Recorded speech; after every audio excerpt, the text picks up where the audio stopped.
Aujourd'hui, nous allons explorer une histoire qui s'est déroulée en 2022, impliquant plusieurs pays, et dont la sentence a été rendue moins d'un mois auparavant. Ce qui avait débuté comme une histoire de conte de fées a rapidement pris un tournant dramatique, se transformant en un véritable cauchemar.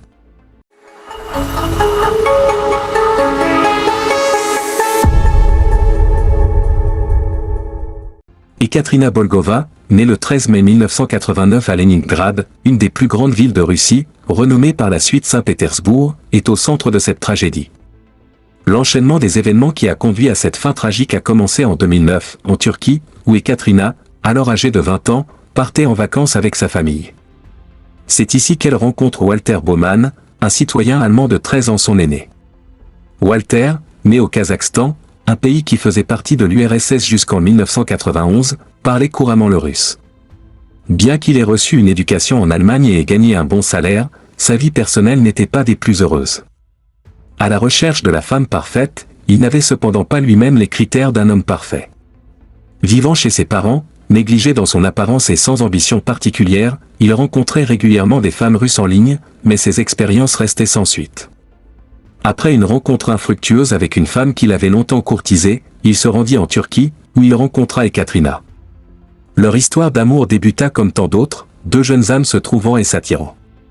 De retour en Russie, Ekaterina et Walter continuèrent à se parler régulièrement, entre appels téléphoniques et messages sur les réseaux sociaux.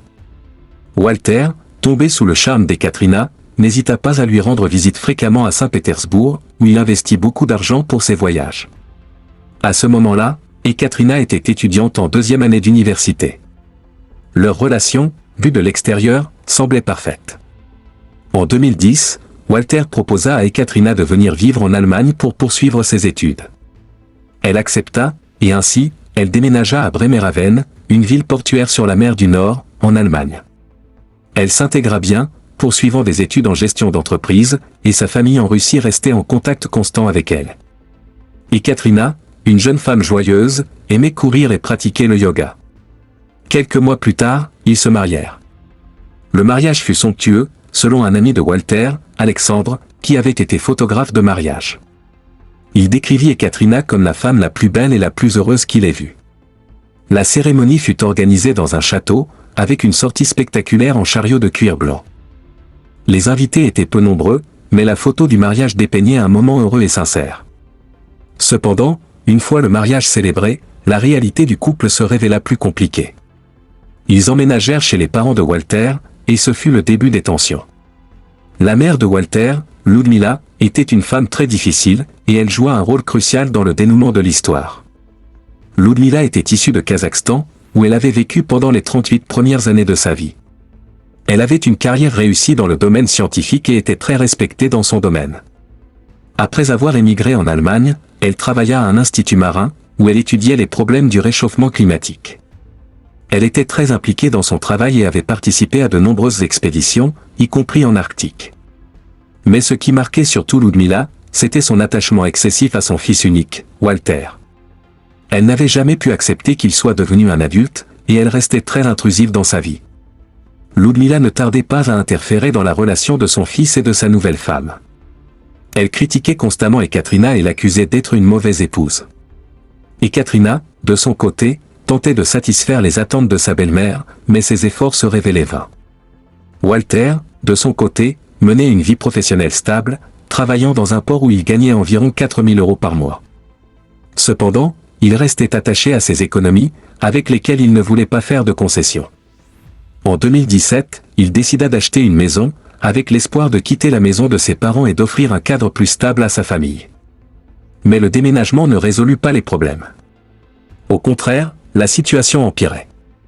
Walter devenait de plus en plus autoritaire et contrôlant avec Ekaterina. Il lui interdisait de prendre des cours de conduite et de parler à leur fille en allemand, insistant pour qu'elle parle uniquement en russe. Ce changement de comportement, imprévisible et de plus en plus erratique, troubla Ekaterina. Les violences physiques commencèrent alors.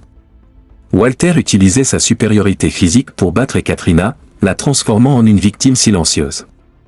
À la fin de l'année 2019, les autorités furent alertées en raison de la violence domestique, mais l'affaire fut rapidement classée après que le couple ait prétendu être réconcilié. Cependant, la violence continua dans l'intimité du foyer. Walter a pris secrètement des photos et des vidéos d'Ekaterina et a enregistré leur dispute sur son téléphone.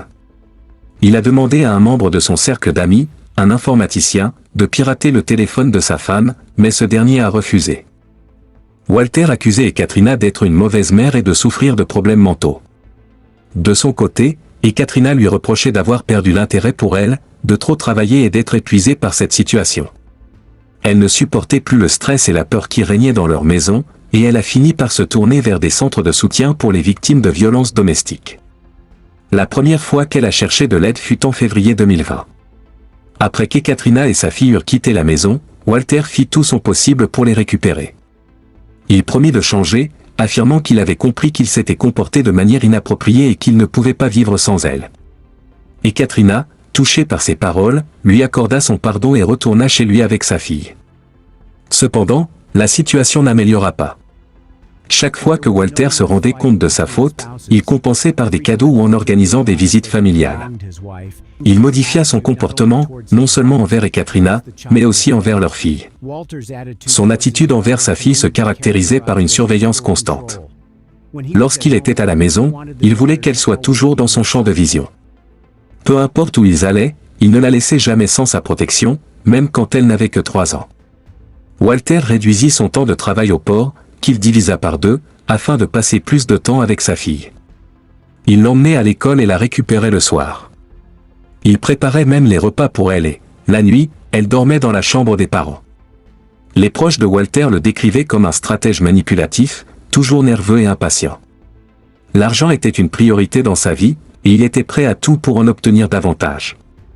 Lorsqu'Ekaterina donna naissance à leur fille, ils visitèrent la Russie plusieurs fois. Walter accompagnait toujours Ekaterina, craignant qu'elle ne décide de rester là-bas et de l'éloigner de leur fille. Peu à peu, Ekaterina commença à envisager le divorce, car elle voyait que le comportement de Walter devenait de plus en plus abusif. En même temps, elle découvrit que tous ses documents personnels avaient disparu. Walter avait pris ses papiers et les avait cachés chez sa mère. Un jour, après une dispute avec lui, Ekaterina se retrouva isolée et abandonnée dans la maison. Elle se rendit à la police, qui intervint et la situation fut temporairement résolue. Peu de temps après, les services de soutien aux jeunes prirent connaissance de la situation familiale.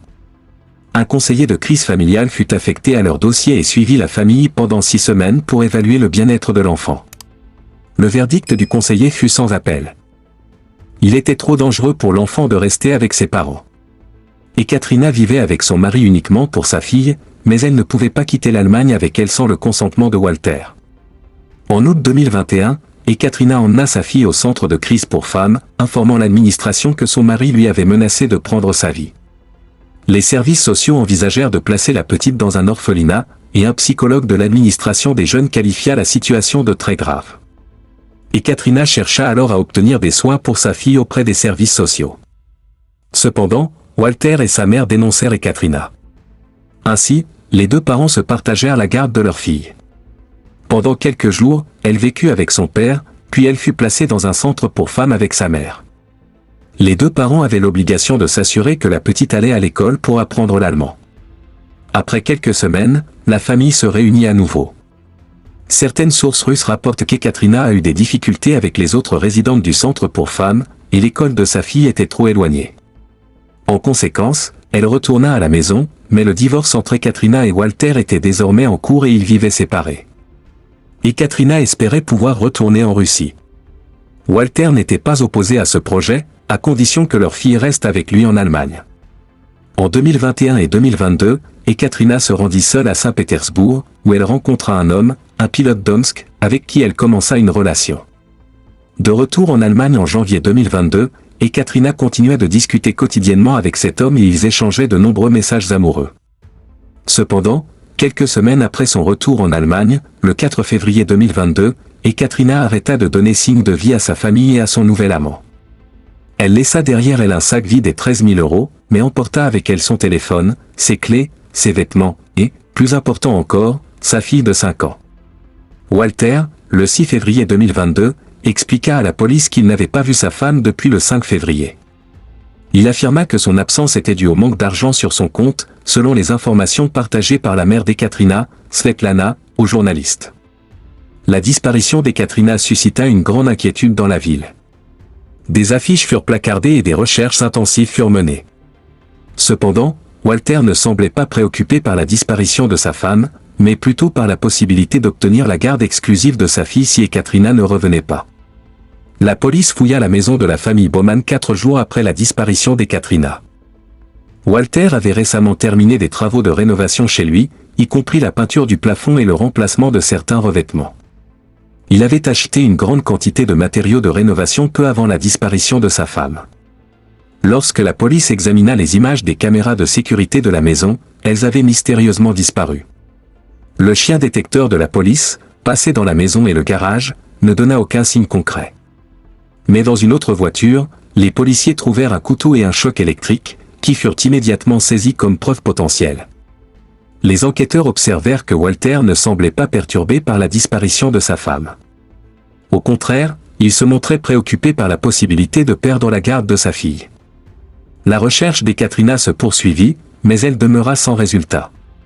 Les autorités commencèrent à douter de la version de Walter, d'autant plus qu'il semblait insensible à la disparition de sa femme, qui avait laissé tout derrière elle, y compris sa fille. La disparition d'Ekaterina a profondément bouleversé la ville, mais aussi bien au-delà. Des femmes qui ne la connaissaient même pas ont organisé des recherches.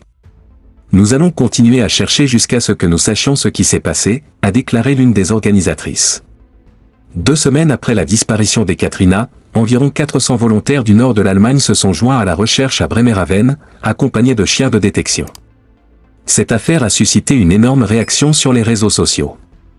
La famille d'Ekaterina a attiré l'attention en Russie, et l'histoire a été couverte par les chaînes russes principales. Ma fille a vécu avec cet homme pendant 12 ans, mais ces derniers mois, leur mariage n'a été qu'une suite de disputes, et il l'a frappée à plusieurs reprises, a déclaré la mère d'Ekaterina aux journalistes. Il a isolé ma fille, a pris ses papiers d'identité et ses cartes bancaires. Il ne lui a permis de voir personne. Le 1er mars 2022, 25 jours après la disparition d'Ekaterina, des nouvelles terrifiantes ont été diffusées à Bremerhaven, puis dans tout le pays, et plus tard en Russie. Un passant marchait près de la rivière Weser lorsqu'il aperçut un casque étrange qui flottait. Lorsqu'il l'ouvrit, il fut horrifié de découvrir des fragments de corps humains, rassemblés dans des sacs en verre. Il est important de noter que tous les fragments n'étaient pas dans le casque.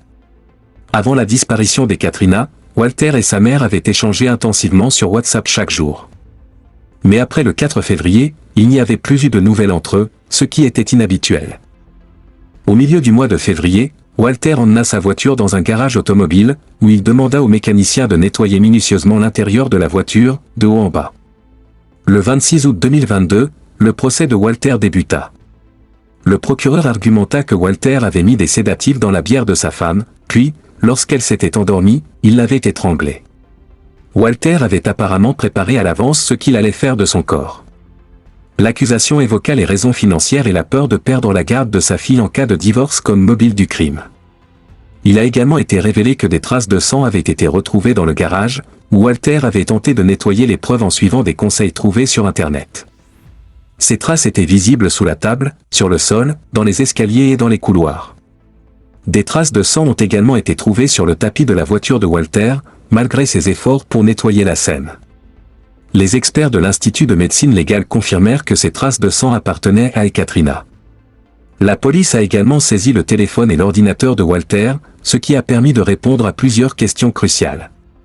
Avant le crime, il avait effectué des recherches sur des sujets tels que « Comment éviter la punition pour avoir tué quelqu'un ? Quel liquide dissout la viande ? Combien de litres de liquide faut-il pour remplir un canapé ? Comment lire les messages WhatsApp d'autres personnes ? Combien de temps faut-il pour mourir d'une sédation ? Et peut-on être condamné sans preuve en Allemagne ? Entre décembre 2021 et fin février 2022, Walter avait effectué environ 500 recherches de ce type. Tout cela montrait que Walter avait minutieusement planifié son crime. Le jour de la disparition d'Ekaterina, il avait recherché « choc électrique » à 2 reprises. Des experts médico-légaux ont également trouvé des traces d'électrocution sur le corps d'Ekaterina, ce qui laissait supposer que Walter avait utilisé un électrochoc pour vérifier si sa femme était encore en vie. Durant tout le procès, Walter resta silencieux et n'émit aucun commentaire sur les charges portées contre lui. Lors des témoignages des témoins, il semblait indifférent, se frottant les oreilles comme si l'affaire ne le concernait pas. Sa plus grande émotion survint lorsqu'il aperçut sa mère dans la salle d'audience. Il pleura lorsqu'elle fut interrogée en tant que témoin et la regarda les mains jointes, comme en prière. « Sors de là !» lui écrivit-elle dans un email, semblant vouloir protéger son fils. Pendant son témoignage, Ludmila Baumann, la mère de Walter, affirma que c'était elle qui avait tué Ekaterina. « C'était moi, pas mon fils », déclara-t-elle, étonnant la cour.